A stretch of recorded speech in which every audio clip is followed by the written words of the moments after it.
when we're not recording. All right. All right, it's live. All right, welcome everybody. We're gonna do a little Kona preview, just a couple little updates, and me and Emily are gonna talk about a couple things, and you guys get a little inside information why we're not too worried about recording, just talking.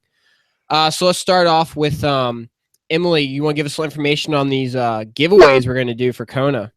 Yeah, so we have Rudy Project just came out with 2 new casual styles and 2 new performance styles, and we're going to have them in Kona. And on race day, there's going to be a secret way to get some sunglasses from me.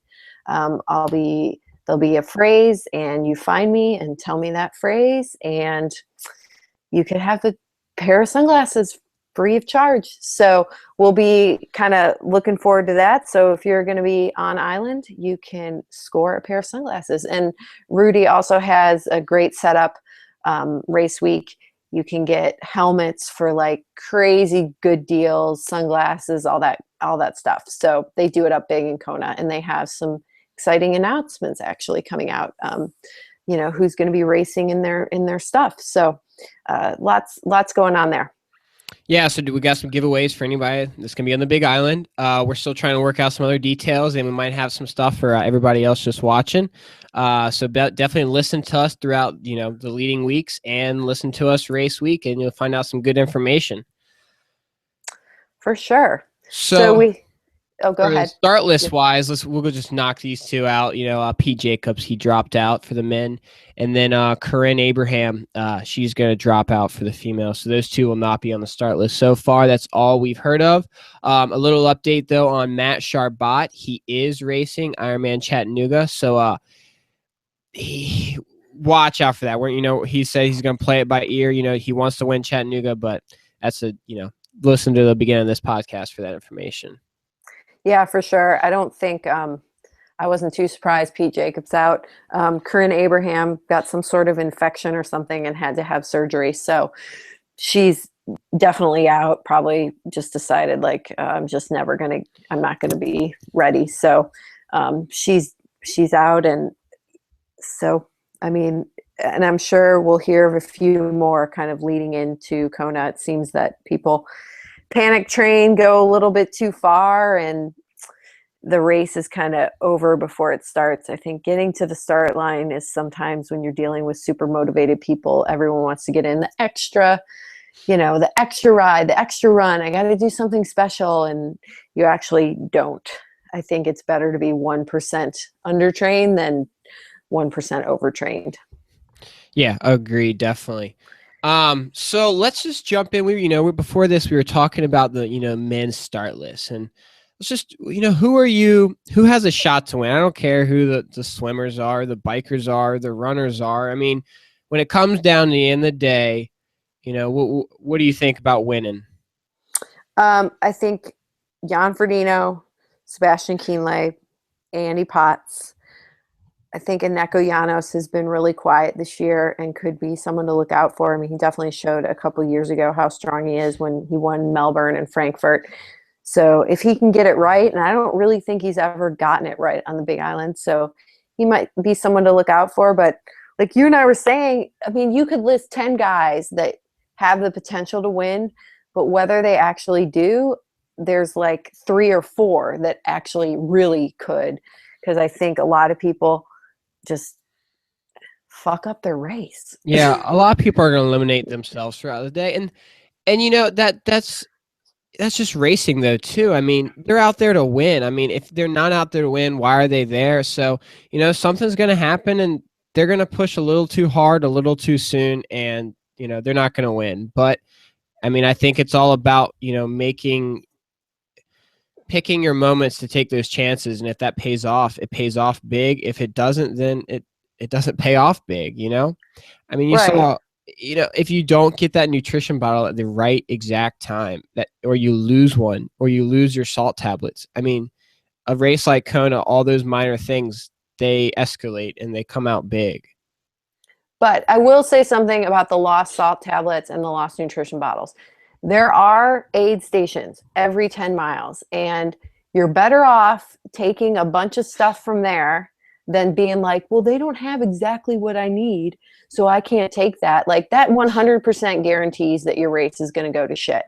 So if you lose a nutrition bottle, start taking stuff from the aid stations. Yeah, I mean, you have to do that. Like if you decide not to do that, like you've made the choice that your race is going to be crap. There, you can salvage it, and I refuse to believe that you can only take one thing the whole day. Like no, you know. agreed. No, I agree. I mean, I think the lost nutrition is a bullshit excuse, but I think that's the great thing about being an age grouper. I don't have to have a sponsor. I don't have to train with one specific thing. Usually, I always train for what my big race is. So if that's what they're going to have on the course, that's what I train with. So I get used to whatever it is. So if I lose my bottle, guess what? My bottle is what's on the course. Right. And I mean, I think it's a good thing in training. You have your plan and you make sure it works, but also a good thing in training is to go out one day and not use any of the nutrition that you're used to and just get to know what else you can use, because I guarantee there's stuff out there. I mean, those aid stations are so stocked with so much crap. I mean, there's enough, and and you're just going to have to deal with it. And I think another thing not to do is blow by special needs thinking, oh, I got to stay with this group, I don't need this bottle. I think the year that Van Leerd won, he was with the group at Javi, that's where the special needs are. He stopped and got his bottle, and then he won the race. If so, it's just those choices may seem like, oh God, this is going to cost me 30 seconds, but it'll cost you 30 seconds then. But if you don't take it, it could cost you 10 minutes later. So you have to be confident in your choices and choose those moments that you're going to go with the group, or know that be confident that you can let the group go and be confident. Okay, I can let those two go up the road. It's all right. They'll come back to me on the run. The race will come back to me. That's what I think. Yeah. I agree. Now back to your thing about, you picked like 5 guys that you feel like had the chance. I agree with the Kinley and the Jan. I think they're a class, right now beyond everybody else, I would say. But Potts, I can't. It is hard for me to pick out a race that he races bad, and I think it's because he's gonna be there on the swim. Mm-hmm. He's gonna do what he needs to do on the bike to be there. He probably dropped back a little from the bike leaders, but he's gonna be there. Mm-hmm. And his run, he's usually always consistent. Now, Mm-hmm. I think you mentioned he did have one bad run day, but it feels like he's always up there and has a shot. And you know what? That's one of the biggest things I feel like you have to have is you have to put yourself to have a shot to win. And he always does. Yeah, he's always right there, and I think he's just consistent. So he needs to find that special little something to kind of put him over the top. I mean, it was pretty close last year, except for Keenley out in front. The rest of those guys, like 2 through 7, it was super close. So, I mean, you just got to find that little bit. And Potts has done well in the heat. I mean, Coeur d'Alene was like so freaking hot, and he just crushed it. So he's going to be ready, and I think he's had years and years of training behind him, and I think the consistency and that strength comes through. It's just whether he can find that extra 1% to, I mean, because the problem is if Jan bikes away and rides the way he's been riding, it's going to be tough to catch Jan, because he is a strong runner, unless he completely screws up his nutrition or is not feeling good or is injured or something like that. One thing on Potts I've noticed here, I've been watching a lot of his races, and he has not been swimming away from people like he does in previous years. And I'm not sure if that is he is down on his swimming as far as yardage, or he's purposely not swimming as hard. And my knowledge said he's purposely not swimming as hard because he knows he needs to find something else on that bike and find something else in the run. And instead of leading, he can swim behind 1 or 2 other guys. I don't know. Yeah. What do you think on that? Well, so I swam with Andy in college, and I think when he first started triathlon, like his thing, like was the swim.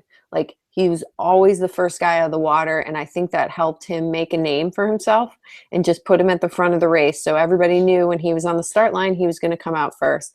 Now I think he's gained more confidence in his biking.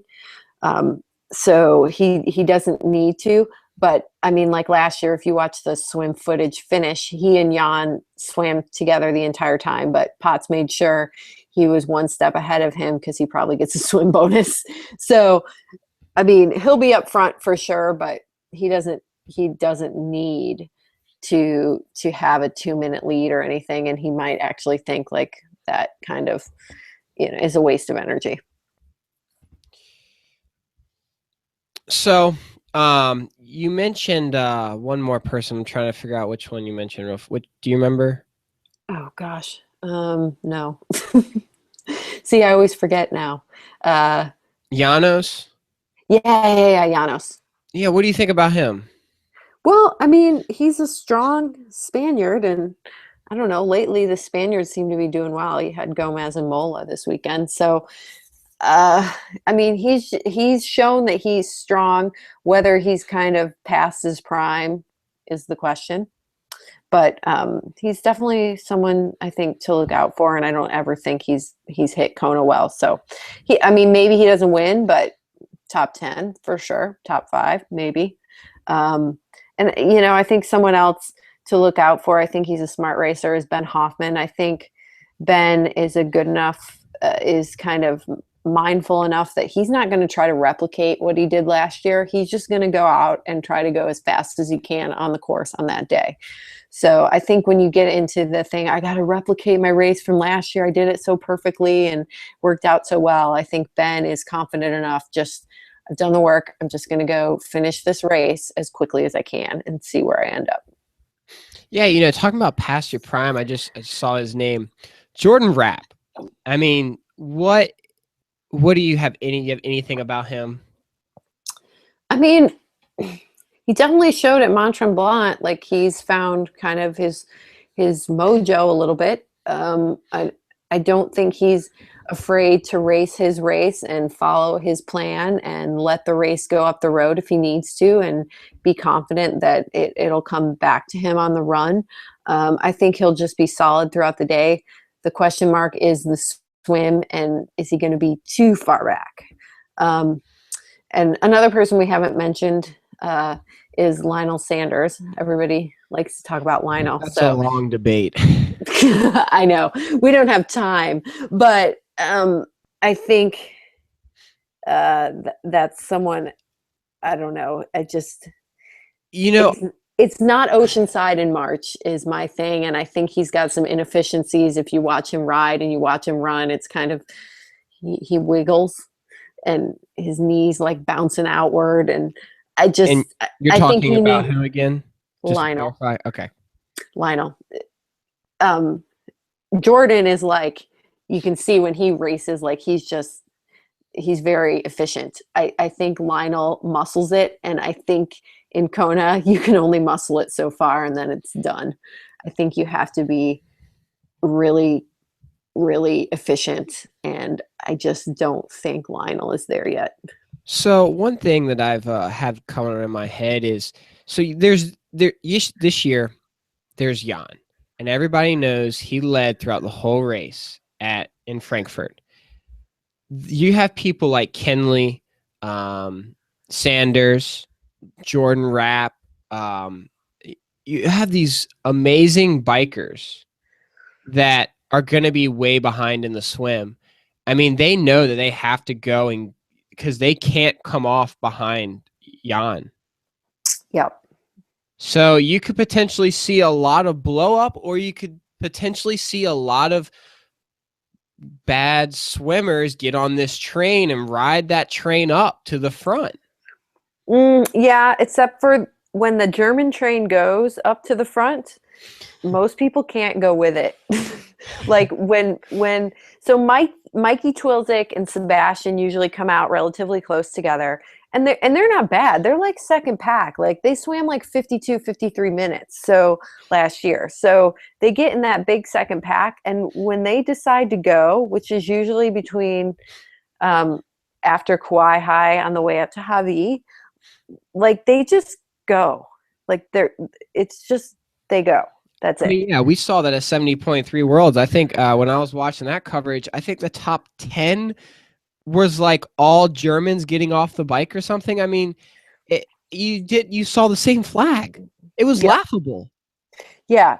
So and Mikey Twilzik is someone like who he was 11th last year. He was just 50 seconds out of 10th. And he's not afraid to take the race up the road, and he loves to do that. And if he's riding well, he's gonna do that. If he's having a shit day on the bike, you won't see him. But if he's having a good day on the bike, like, see you later. You know, him and Keenley are going to take off, and then Keenley got some uh, got in front of him a little bit, kind of near Montalani on the way back before the airport. So the question is, does Jan go with that train if it comes by, or is Jan out by himself because he's strong enough? I don't know, because he's going to lead out of the swim. It's going to be interesting. So I got two more names for you real fast. Two people I would say had bad races last year, but have had good races in the past. Timothy O'Donnell and Luke McKenzie. Yeah, Tim fell victim to the nutrition snafu last year. So hopefully he's worked that out. And then Luke McKenzie, I mean, he was 15th last year, which isn't terrible. He just wasn't great.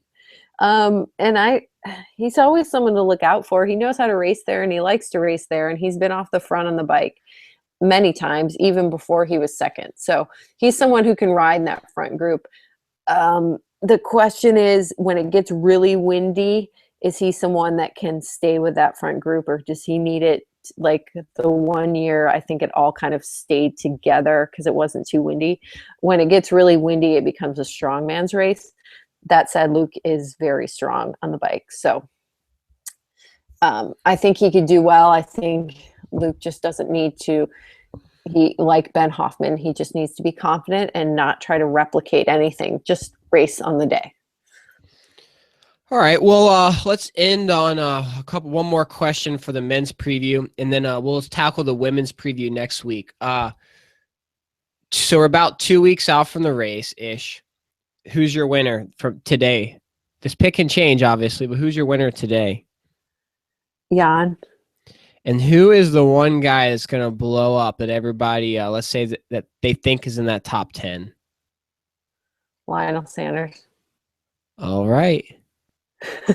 Sounds good to me. All right. Well, thank you, everybody, for joining us for this little men's Kona preview. Remember, going to give away some Rudy glasses on the Big Island race week. And then we're trying to work out some other details for everybody else. All right. Thank you, guys.